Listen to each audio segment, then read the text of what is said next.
नमस्कार दोस्तों, जय हिंद, वंदे मातरम। आप सभी का बहुत बहुत स्वागत है आपके अपने यूट्यूब चैनल एग्जाम रेडी में। दोस्तों, मैं बहुत दिनों से देख रहा था और बहुत सारे कमेंट्स आते हैं लोगों के। सर, मैंने 2017 में किया स्पेशल एजुकेशन से डीएड स्पेशल एजुकेशन या बीएड स्पेशल एजुकेशन, और मैं अभी भी बेरोजगार हूँ, या मैं इस टाइम पे अगर कर रहा हूँ यानी कि 2018-20 बैच, 2021-22 बैच, और मैं फिर भी बेरोज़गार हूँ। अभी तक मुझे नौकरी नहीं मिली। तो दोस्तों, देखा और काफ़ी लोगों से इस पर बात भी हुई कि आखिरकार क्यों आपको नौकरी नहीं मिली। क्योंकि अगर देखा जाए तो कुछ ना कुछ वैकेंसी, मैं बहुत ज़्यादा की बात नहीं कर रहा हूँ, कुछ ना कुछ वैकेंसी आपको देखने को मिलती हैं। जैसे आपका DSSB दिल्ली की वैकेंसी हुई, जो गवर्नमेंट सेक्टर की मैं अभी बात कर रहा हूं। अभी मैं प्राइवेट सेक्टर पर भी आऊंगा कि आखिरकार इतनी कमी क्यों है, क्यों विशेष शिक्षक घर पर बैठे हुए हैं। जिन्होंने डिप्लोमा कर लिया, डिग्री ले ली, आखिरकार वो क्यों घर पर बैठे हुए हैं।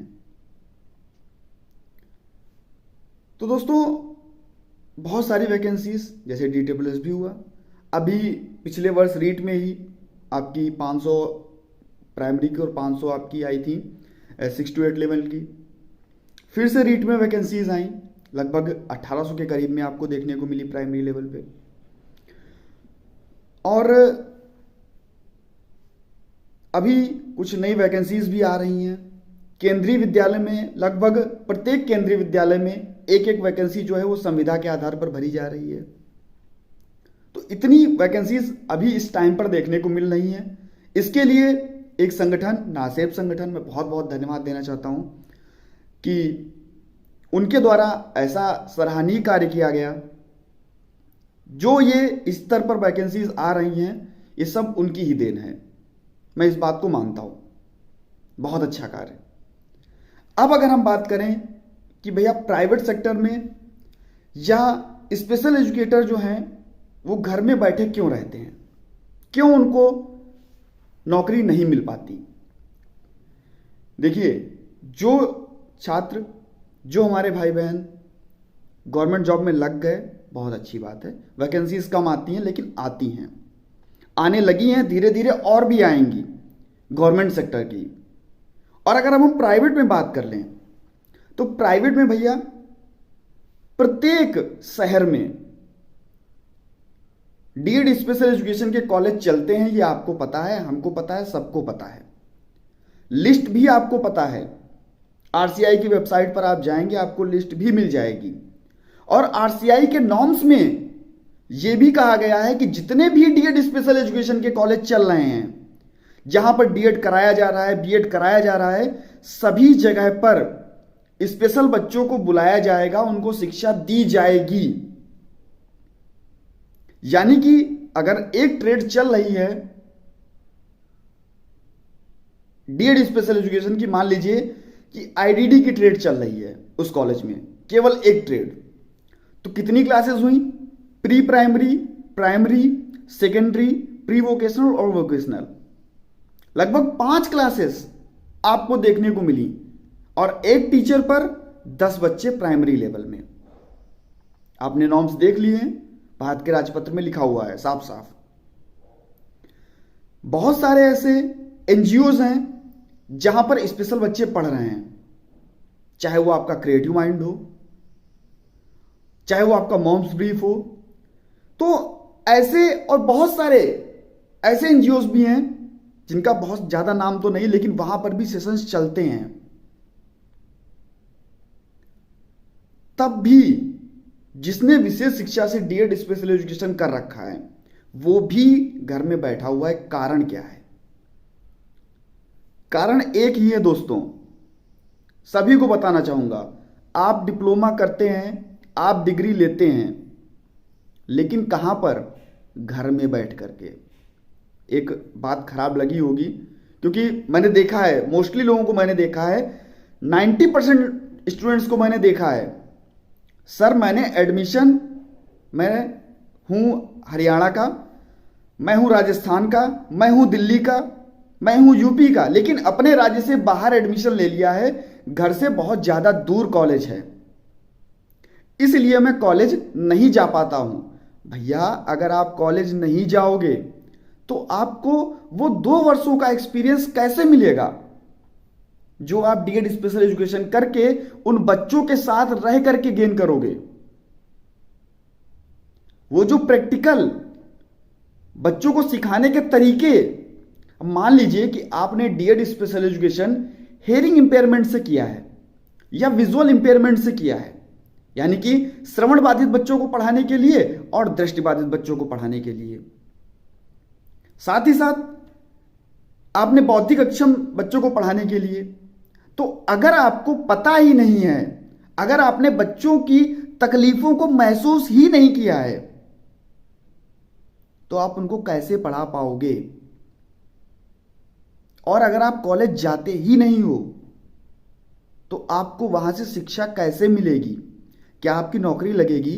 दूसरे राज्य में तो आप नौकरी नहीं करने जाओगे, बिल्कुल जाओगे, लेकिन अगर यहां पर आप आरसीआई के नॉर्म्स के हिसाब से 2 साल की 80,000 रुपए फीस अगर कॉलेज को दे रहे हो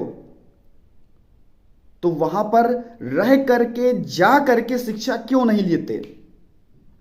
मैंने 90% से ज्यादा लोगों को देखा है, अगर उन्होंने क्लासेस प्रॉपरली ली हैं, वहां पर स्पेशल बच्चे आ रहे हैं, क्योंकि अगर आप क्लासेस लेने जा रहे हो तो कोई भी ऐसा कॉलेज नहीं है, मैं कॉलेज वालों की बिल्कुल भी गलती नहीं देता, गलती केवल एक विद्यार्थी की है जो विद्या ग्रहण करने के लिए कॉलेज नहीं जा रहा है। मैं देखता हूं जब पेपर होता है बस 1 दिन पहले 2 दिन पहले आप लोगों ने पढ़ाई कर ली और आपका पेपर क्रॉस हो गया। क्या आपने वो शिक्षा ग्रहण की? क्या आपने वो प्रैक्टिकल देखा? क्या आपने उन बच्चों की तकलीफों को समझा कि बच्चे को हमको कैसे सिखाना है?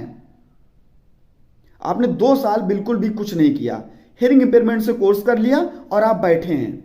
अगर आपको अच्छी साइन लैंग्वेज भी आ रही होती, क्योंकि अगर आपने एचआई से कोर्स किया है तो आपको साइन लैंग्वेज आनी बहुत कंपलसरी है। कुछ लोग कहते हैं सर हम ए ऐसे बना लेते, बी ऐसे, ये तो आप बना लेते हैं, लेकिन बच्चों से बात करने का तरीका क्या होता है, कम्युनिकेशन आप कैसे करोगे? अगर आपको बच्चों से बात करने का तरीका, कम्युनिकेशन एचआई साइन लैंग्वेज में नहीं आ रहा है तो आप बच्चों को नहीं पढ़ा पाओगे। ऐसे ही अगर आपने विजुअल इंपेयरमेंट से कोर्स किया है, बहुत अच्छी बात है, आपने कोर्स कर लिया, क्या आपने ब्रेल लिपि सीखी? अभी भी मैं देखता हूं साइन लैंग्वेज इंटरप्रेटर नहीं मिलता है। ब्रेल लिपि जो बच्चों को सिखाने के लिए जो भी टीचर्स हैं, अभी भी उनकी कमी है। क्यों कमी है? जबकि अभी अगर सरकारी वैकेंसी आती है तो वहां पर बहुत सारे स्टूडेंट फॉर्म भरते हैं, बढ़िया रीट पास करके, टेट पास करके, यूपी टेट सब पास करके बैठे हैं, लेकिन वैकेंसी केवल गवर्नमेंट उनको चाहिए। अरे अगर आप गवर्नमेंट में भी हो जाओगे तो क्या आप बच्चों को पढ़ा पाओगे? दिल से दोस्तों पूछिएगा, क्या आपको हियरिंग इंपेयरमेंट बच्चा मिलेगा, श्रवण बाधित बच्चा मिलेगा, और अगर आपने एचआई से कोर्स किया है तो क्या आप उसको पढ़ा पाओगे? बस गवर्नमेंट नौकरी में आपको सैलरी आनी चाहिए टाइम पर। अगर काम करना है तो बच्चों के साथ अच्छे से काम कीजिए। आप उन बच्चों को पढ़ाने जा रहे हो भैया जो कि विशेष बच्चे हैं, हमको उनकी कमियां नहीं देखनी है, हमको उनकी विशेषताएं देखनी है। और जब तक आप उनके साथ अच्छे से काम नहीं करोगे, आप उनकी तरह से काम नहीं करोगे, आप उनकी चीजों को नहीं सीखोगे, आप उनको नहीं पढ़ा पाओगे। और अगर आपने उनको पढ़ाना सीख लिया तो आपको नौकरी की कहीं पर भी कमी नहीं है, आपको रोजगार मिलेगा, इस चीज की मैं गारंटी लेता हूं, क्योंकि मैंने देखा है खुद। जितने भी स्पेशल एजुकेशन के स्टूडेंट थे जिन्होंने पर डे रह करके क्लास की है, वो कहीं ना कहीं गवर्नमेंट नहीं तो प्राइवेट सेक्टर में पढ़ा ही रहे हैं, और घर में जाकर के होम ट्यूशंस, सेशंस सब कुछ चलता है। बस आपको अवेयर होने की जरूरत है, आपको पढ़ने की जरूरत है। अगर आप डोनेशन के नाम पर 20,000 रुपए, 30,000 रुपए कॉलेज को दे सकते हो तो वहां पर जाकर के आप शिक्षा भी ले सकते हो, और यह शिक्षा आपको हमेशा काम देगी अगर आप गवर्नमेंट सेक्टर में नहीं भी गए फिर भी प्राइवेट में आप अपने रोजी रोटी भर का पैसा आराम से कमा सकते हो। बस आपको करना क्या है, 2 वर्ष जो आपको डीएड स्पेशल एजुकेशन के लिए या बीएड स्पेशल एजुकेशन के लिए अगर आपने करना है तो 2 वर्ष आपको देने पड़ेंगे, और प्रैक्टिकल्स जो बच्चे के साथ करने हैं वो आपको करने पड़ेंगे। बच्चे आपके पास होने चाहिए और उसके लिए आपको कॉलेज जाना पड़ेगा, चाहे आप कितनी भी दूर एडमिशन लें, चाहे कितनी भी पास एडमिशन लें। दोस्तों अगर वीडियो अच्छी लगी हो, बातें सही लगी हो, तो सभी मित्रों तक एक बार वीडियो को जरूर शेयर कर दीजिएगा। और एक कमियां मैंने और भी देखी है, जब भी कभी होता है कि भैया आज सब लोग ऐसा करते हैं कि स्पेशल एजुकेशन की वैकेंसी के लिए चलो आज ट्विटर पर ट्रेंड किया जाता है। फोन सभी के पास है, ट्विटर सभी ने बना के रखा है, सभी ने अपने उस पर अकाउंट बना के रखा है, लेकिन जब ट्रेंड करने की बात आती है, जब ट्वीट करने की बात आती है, तो सब घर में बैठ जाते हैं और कमेंट क्या आते हैं, सर मैं तो आग लगा सकता हूं स्पेशल एजुकेशन में। अरे भैया आग थोड़ी ना लगानी है, आपको केवल ट्विटर पर आपको ट्वीट करना है, आपको अवेयरनेस फैलानी है। जब तक हमारा समाज, आप, हम सब मिलकर के अवेयर नहीं होंगे तब तक विशेष बच्चों का, विशेष शिक्षकों का कुछ नहीं होगा। अवेयरनेस फैलानी है सभी राज्य के जितने भी, मैं ये नहीं कह रहा कि आप उत्तर प्रदेश से हो, आप राजस्थान से हो, आप बिहार से हो, कहीं से भी हो, ऑल इंडिया की मैं बात कर रहा हूं, क्योंकि हम सभी भारत में रहते हैं और भारत के जितने भी बच्चे हैं वो सभी हमारे बच्चे हैं, क्योंकि हमको उनको पढ़ाने के लिए ही हमने ये कोर्स ज्वाइन किया। अगर आपने केवल पैसा कमाने के लिए ज्वाइन किया है तो आप गवर्नमेंट में जाइए, मुझे कोई परेशानी नहीं है। लेकिन अगर आपने पढ़ाने के लिए, उन बच्चों को कुछ सिखाने के लिए ये कोर्स किया है तो भैया बात मानिएगा, एक छोटा भाई बात समझ के बात मान लीजिएगा। अगर आप थोड़ा सा भी हमको मानते हैं तो प्लीज़ जो भी नया एडमिशन ले या जिन्होंने भी एडमिशन लिया है, आप लोग कॉलेज जाया कीजिए। कोई भी तकलीफें हो, अरे भैया जब नौकरी लग जाएगी तब तो आप जाओगे ना जॉब पे, किसी भी शहर में लगे। जब आप डोनेशन के नाम पे पैसे दे सकते हो तो वहां पर रहने खाने का खर्चा भी आप उठा सकते हो।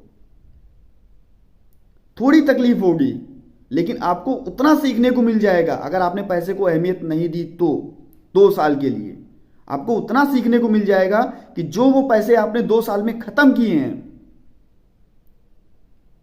आपको लाइफ टाइम काम देंगे। वो बात मानिए, कोई भी एडमिशन हो, चाहे नए हो चाहे पुराने हो, अगर आपने चीज़ों को नहीं सीखा तो भैया आप बेरोजगार बैठे रहेंगे, इसमें कोई दो राय नहीं है। आशा है सभी को, जितने भी हमारे भाई बहन हैं, सभी को बातें समझ में आ गई होंगी। तो प्लीज़ दोस्तों बात पे अमल कीजिएगा एक छोटा भाई समझ के, और सभी मित्रों तक वीडियो को जरूर शेयर कर दीजिएगा। सभी जितने भी हमारे भाई बहन हैं, अगर आप विशेष बच्चों को पढ़ाना चाहते हैं तो प्लीज़ कॉलेज जाया कीजिए और अच्छे से, क्योंकि वहाँ पर भी अगर आप जाएंगे तो विशेष बच्चों को भी बुलाया जाएगा और विशेष शिक्षक भी रखे जाएंगे। तो इस बात को थोड़ा ध्यान रखिएगा, हो सकता है कि थोड़ा बदलाव आए। बस इसी आशा के साथ दोस्तों मिलता हूं नेक्स्ट वीडियो में। बने रहिएगा आपके अपने चैनल एग्जाम ट्रिकी पर। बात अगर अच्छी लगी हो तो प्लीज़ एक बार कमेंट जरूर कीजिएगा। धन्यवाद।